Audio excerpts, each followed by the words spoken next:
Station 9 is just about how to choose the correct method. And for the purposes of this explanation video, I'm just going to explain how to choose the method, but I'm not going to finish solving it. When you go to do the problems, we're going to ask you to do both, to choose the method and to solve. So let's just kind of review what our method choices are. We have the square root property, we have factoring, and factoring has kind of three different things. We could have a GCF, we could have no what we call leading coefficient, and then we could also have a leading coefficient. And that just depends on the problem. Okay, and so that's method 1, method 2, and then the last method is the quadratic formula. So first and foremost, I always decide if I can or cannot use the square root property. That's what I'm going to start with. And how I decide is one of two things. A square root property either has no b term, and remember b just means no term with just an x, or it has to be in vertex form. So I'm looking at number 1 here. Number 1 is not in vertex form, and it does have an x term, so I can't use the square root property on that.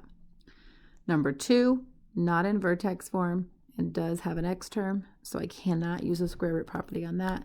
But number 3 is not in vertex form, but it doesn't have an x term. It has an x squared and then some numbers. So number 3 is the one that we would use the square root property on. So I would always do that first. Skim my problems and determine which ones I can use the square root property on.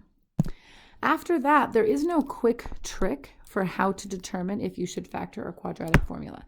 The trick is that you try to factor, and if you can't get it to factor, then you use the quadratic formula.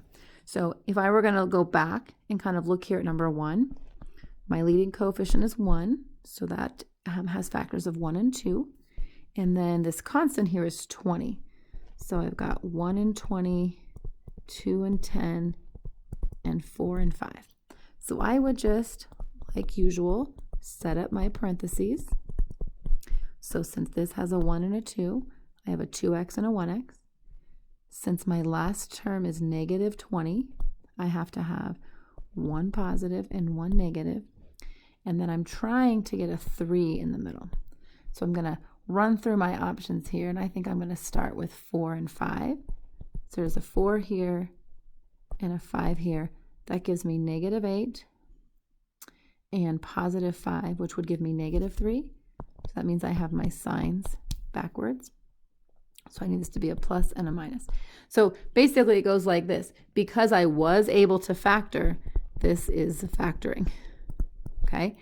And so if we look at number 2 here, I'm not going to be able to factor this. I would set up the my factors the same. So this would be 2x, x, a plus and a minus because I multiplied a negative 10. But if I start plugging in my numbers here, if I put a 5 here and a 2 here, I get negative 10 and positive 2. That won't give me 7. So then I switch. That gives me negative 4 and positive 5, which also doesn't give me 7. And if I put a 1 here and a 10 here, that gives me 20, negative 20 and 1, which won't give me 7. And then if I switch, that gives me 10 and negative 2, which is also not 7. So basically, because it won't factor, then I know it's the quadratic formula. So that's kind of annoying. I totally get that because it takes you sometimes a while to figure out that it won't factor. So in general, I would say you should always try factoring first. But if you feel like the factoring is taking you a long time, then you might just switch over to the quadratic formula.